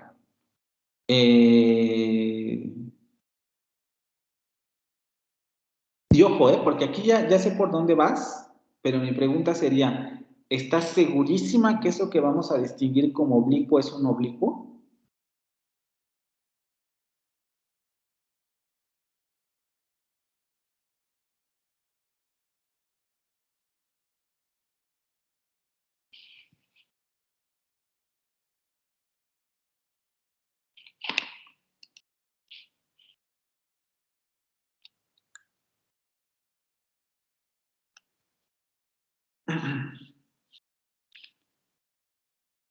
Yo espero, ¿eh?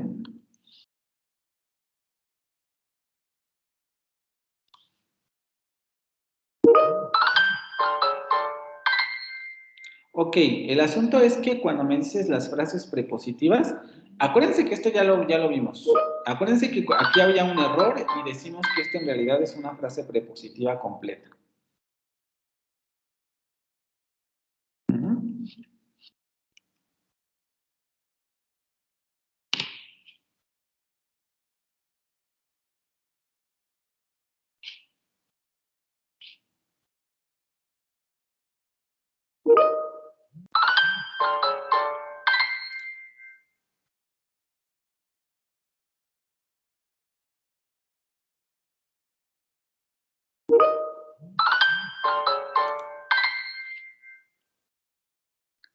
Sería de la France. Serían las tres, pero no estoy de todo seguro. Entonces, ¿eso cuenta como una? Sí, exactamente, cuenta como una. Y mi pregunta, ya hemos visto el asunto a ver, un oblicuo se define como un argumento, ¿no? Esto queda claro para todos. Acuérdense lo que acabamos de ver. Un oblicuo se define como un argumento o como un complemento. Y mi pregunta es, un poco dándoles la respuesta, recuerden que esto es uno. Por tanto, esta frase prepositiva es la que me están diciendo ustedes que puede funcionar como oblicuo. Y mi pregunta sería, ¿esto efectivamente es un oblicuo?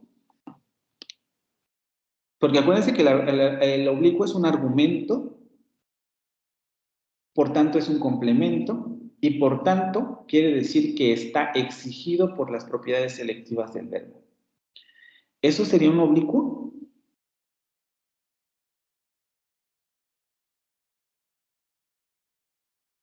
Dijo que un oblicuo es... ¿Cómo dijo? Es el... Acuérdense que los oblicuos son argumentos. Argumento. Entonces ahí, por ejemplo, dice, je habite en Belleville, dans le nord de la France. El argumento sería en el norte. A ver, pero mi pregunta es eso. A ver, acuérdense, porque esto ya lo hicimos y técnicamente lo corrigieron también en su cuaderno y todos lo tienen muy bonito en su libreta porque lo apuntaron, ¿no? Por lo menos los que vinieron. Y habíamos quedado que esto era una frase prepositiva completa, porque de la France estaba modificando a nord, porque estoy hablando del norte de la Francia. No estoy hablando del norte de Inglaterra ni del norte de México, estoy hablando del norte de Francia. Lo que les decía, Francia tiene un norte. Por tanto, estas dos frases prepositivas están juntas, porque esta frase prepositiva depende de esta frase nominal, si no me equivoco, que la hemos puesto ahí.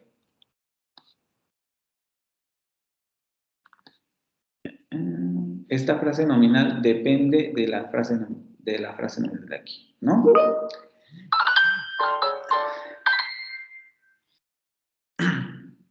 No puede ser una proposición porque está afirmándolo como directo, no, a ver. Acuérdense que aquí la discusión no es si estamos ante una proposición o no, porque damos por sentado que por ser una oración declarativa es una proposición. Ya sabemos que es una proposición y que por tanto va a tener un predicado y va a tener participantes en la acción, vamos a decirlo así. Y entre esos participantes tenemos que distinguir entre los que son argumentos y los que son adjuntos. Ustedes me acaban de decir que hay un oblicuo y que ese oblicuo se introduce por una preposición. Entonces yo señalo este constituyente porque este constituyente efectivamente está introducido por una preposición, ¿vale?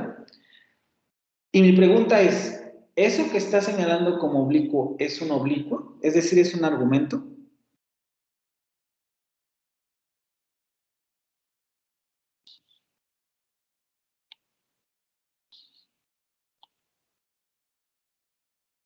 ¿Cuál es la característica de los argumentos? ¿Quién me quiere decir? También hicieron las lecturas, entonces. ¿Son qué, perdón? Indispensables. Exactamente, son obligatorios. Entonces, si yo digo que el oblicuo es un argumento, quiere decir que esto es obligatorio. Lo que quiere decir que si yo lo elimino, la oración es agramatical. Si yo elimino esto, ¿la oración es agramatical? No. Entonces, ¿ante qué estamos? Eso es un adjunto. Exactamente.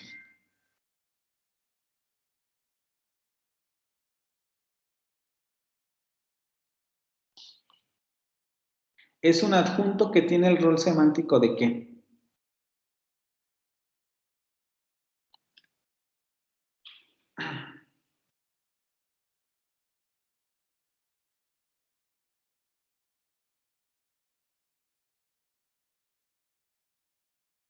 ¿De locación? Exactamente. Es un lugar. Locación.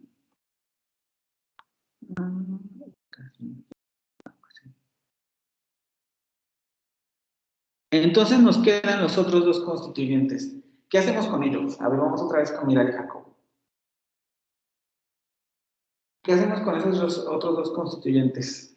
Mirar y Jacob.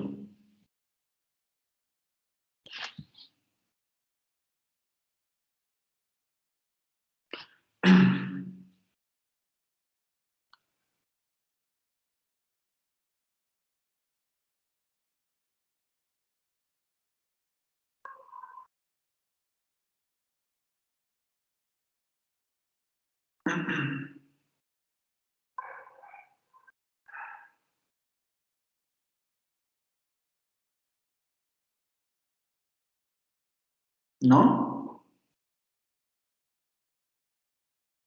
Ya nos deshicimos de uno. Acuérdense, esto ya no nos importa mucho porque este ya sabemos que es un adjunto. Esto ya no nos interesa tanto. ¿Y por qué? Porque decimos que la hermosa ciudad está en el norte de la Francia. O sea, esto es un lugar en donde nos está indicando la locación de la ciudad. ¿Sí? O incluso nos está indicando en dónde vivimos nosotros. Ahí depende de cómo lo veamos. Ahorita no nos metamos en esos roles. Nos quedan esos otros dos constituyentes. ¿Qué hacemos con esos otros dos constituyentes?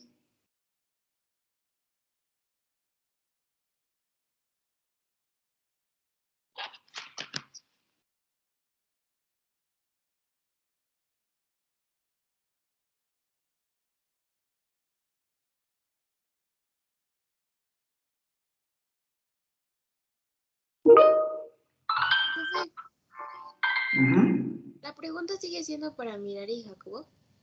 Sí, estoy esperando a que me contesten. Pero no se existen por aquí. Les digo, no por nada, sino porque me gustaría que mejoraran la calificación de la sesión del viernes, pero...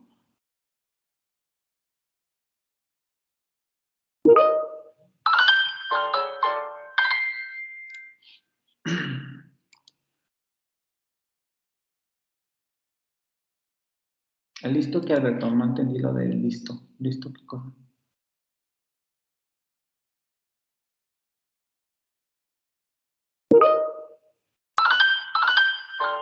Ya. Ok.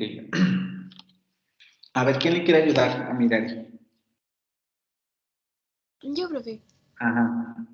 Profe, ¿no sería que une belle vie es lo mismo que a new bicycle? ¿Sería el objeto? Ajá, exactamente. Tenemos aquí un argumento. Ojo que en español vean cómo nosotros lo codificamos con un oblicuo. Yo vivo en una hermosa casa, en una hermosa ciudad, perdón. Ahí le metemos preposición. Aquí no. Aquí ya nos empezamos a dar cuenta de regularidades de este verbo. Este verbo en francés, el complemento del lugar no va a requerir que tenga preposición. Por tanto, se va a codificar efectivamente como un objeto. El sujeto es je y ya, ¿no? ¿Y cuáles serían los roles? El primero está más difícil, el segundo está fácil.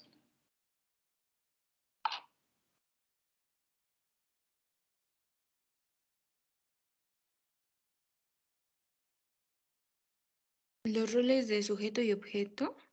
Ajá, los roles del sujeto y del objeto. ¿Qué roles semánticos se les asignaría de acuerdo al significado de la oración? ¿El sujeto es un paciente? Yo lo pondría más como tema, pero vamos a dejarlo así, ¿no? Paciente o tema.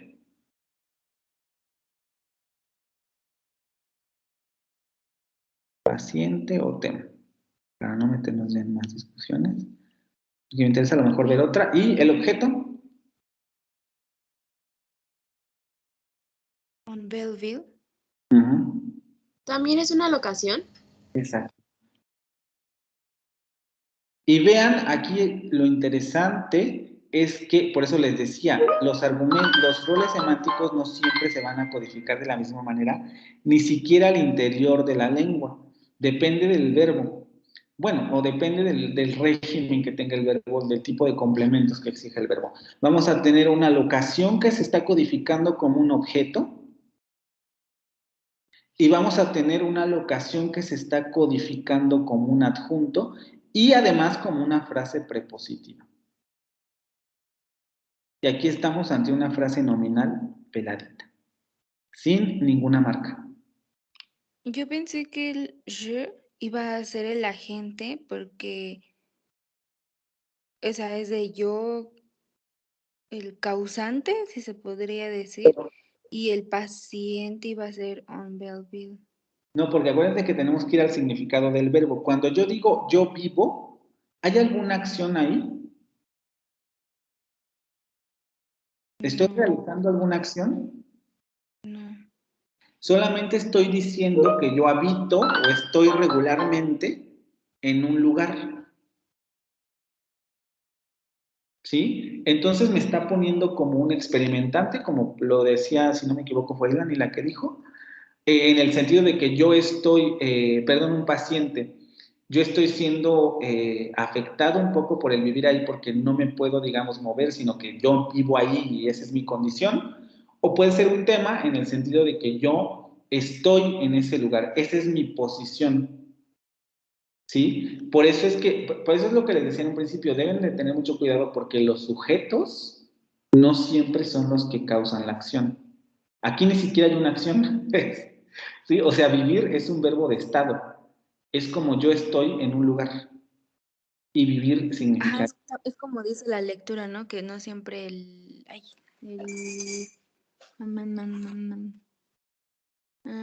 el sujeto no siempre iba a ser el agente y el paciente no siempre iba a ser el objeto, ¿no? Exactamente, el objeto no siempre va a ser un paciente, vean cómo aquí lo están codificando como una locación. Les digo, esto es diferente al español porque nosotros diríamos yo vivo en una hermosa ciudad y en una hermosa ciudad lo codificaríamos como un oblicuo. De hecho diríamos que el verbo vivir, así como lo decimos nosotros en español, sería de régimen preposicional, porque siempre que vamos a hablar de yo vivo en o yo vivo en algún lugar, tenemos que meterle la preposición. Yo vivo en la villa, yo vivo en Buenos Aires, yo vivo en México, yo vivo en La Zapata, yo vivo en Coyoacán, yo vivo en Querétaro, y siempre va la preposición. No así en francés. Aquí la locación de este verbo lo están codificando como un objeto, mientras que en español lo codificamos como una frase prepositiva y por tanto como un oblicuo, porque es requerido por el verbo, pero lo codifico con una preposición. ¿Sí? ¿Hasta aquí todo bien? Sí, profe. Sí, profe. Vamos a hacer la segunda para ya irnos. Y Profe, ¿Ah? de casualidad, ¿habría posibilidad de que nos dijera qué más, o sea, como que en qué temas tenemos que enfocarnos para el examen? Pues es que en realidad ya saben ¿Pues que todo? siempre viene todo, sí. Quizá les recomendaría más, porque ahí sí fue a donde más me fui, el asunto de identificación de frases, identificación de constituyentes. Y otra cosa que eso sí a lo mejor les puedo hacer una ayuda, estudien los ejercicios que hicieron. Los ejercicios que hemos hecho hasta ahorita son importantes que los estudien. Para que tengan más o menos idea de lo que va a venir. Ok, profesor. Muchas gracias. A ver, ahora vamos con esta. ¿Quién quiere hacer esta? O qué, a ver, Mirari y Jacobo. Nada más tenemos 8 minutos, así que vuélenle. Ya tenemos el análisis. Esto es rapidísimo. ¿Qué hacemos?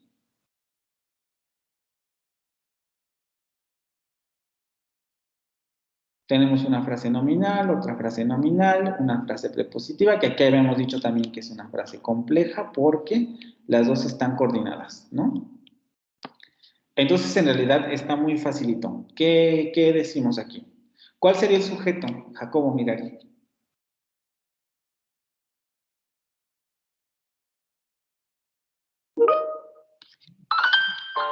Je, ok. Y si nosotros ponemos esto como sujeto, ¿cuál sería el rol semántico de je, Mirari? Jacobo, también por ahí.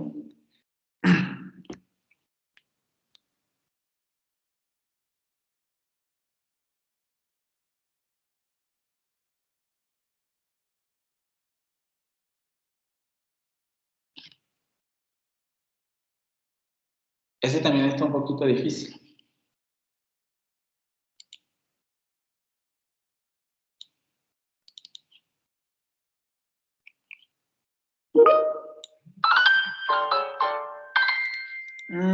¿Les parece que tenemos un agente?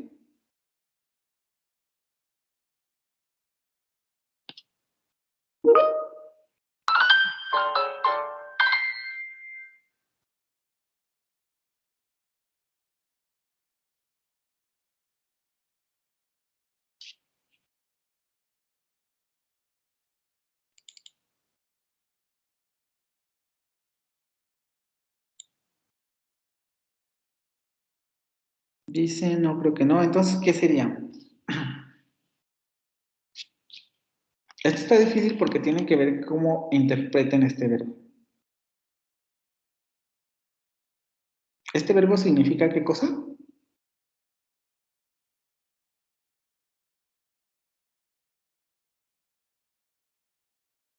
Profe, ¿no sería un recipiente?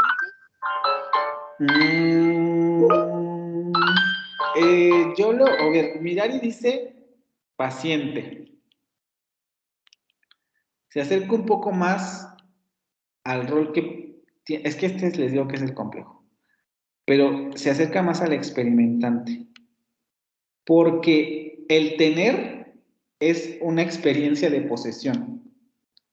Sí, en el sentido de yo tengo esto, yo lo poseo, yo tengo la experiencia de poseer este objeto, es mío. Y ese es un estado, porque el que algo sea mío, ni siquiera es como que haya algo que yo pueda hacer, ¿no? O sea, evidentemente le puedo poner mi nombre o cosas por el estilo, pero el objeto sigue siendo independiente de mí.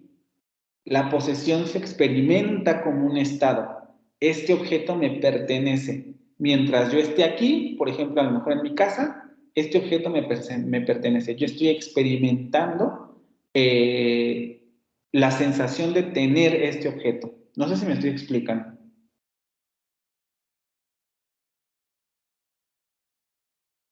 Sí, pero profesor, es que en la definición de recipiente dice entidad animada que adquiere o recibe. Y Pero, pues tener es... Ah, pero si fuera como si compra o algo por el estilo. exacto. Ok. Ajá, yo compro manzanas. Las manzanas las voy a adquirir yo. Pero ahí en comprar también hay que tener cuidado porque comprar no necesariamente implica movimiento de que me las, o sea, sí, de que me las van a dar, pero el verbo no necesariamente implica eso. Implica yo voy a pagar y voy a recibir esas manzanas. Hay una transacción. Pero sí, es, digamos, lo más cercano a recipiente sería en ese verbo. Aquí, como tenemos tener, es otra cosa, ¿vale? Nos quedan 3 minutos. Las siguientes frases. Mirari o los demás ya, vamos que. Frases, tenemos 2 frases. ¿Qué más? El objeto podría ser un garage. Exacto. ¿Y cuál sería el rol semántico de un garage? Un garage.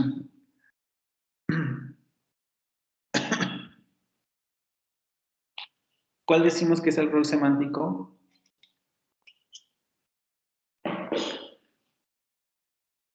¿No es el objeto? Ah, sí, o sea, objeto es su rol, acuérdense, su función sintáctica, pero ¿cuál es su rol semántico?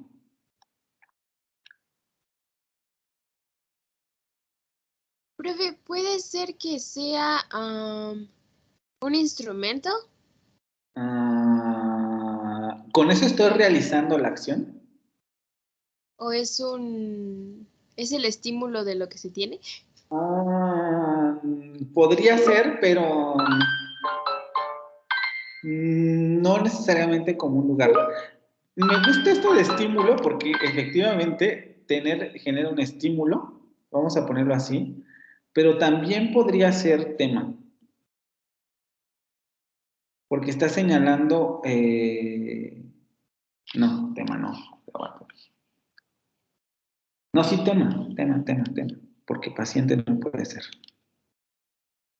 Eso era lo que iba a decir, pensé que iba a ser paciente, porque... No, paciente no puede ser porque acuérdense que es quien recibe la acción. Entonces podría ser tema porque está representando un objeto que, digamos, está en mis manos, pero podría cambiar de posesión, ¿no? Pero dejémoslo así, porque también es cierto, si estamos considerando que el yo es un experimentante, podríamos decir que el garage es un estímulo, ¿no?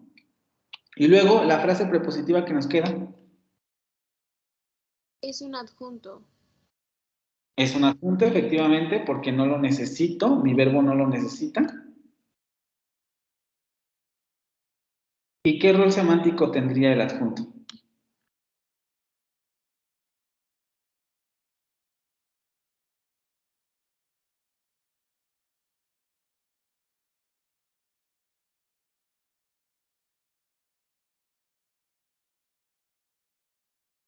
No sé si soy yo o ya no se ve la pantalla. Bueno, está en blanco.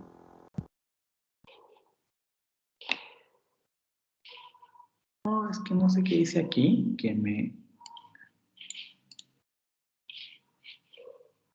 Ya se ve, ¿no? Ya son las 9, chicos. Nada más para terminar, el pour ma voiture et pour mon vélo sería un beneficiario. Porque quien se beneficia de la existencia del garage son mi bicicleta y mi coche, ¿no? Sí. Bueno, nada más para terminar rápido, acuérdense de la tarea, la subimos antes del jueves y el viernes sería el examen. No sé si nada más de rápido, porque sé que tienen a lo mejor otra clase, si vayan a requerir que nos veamos a lo mejor otra vez para dudas o creen que con lo que hemos visto es suficiente.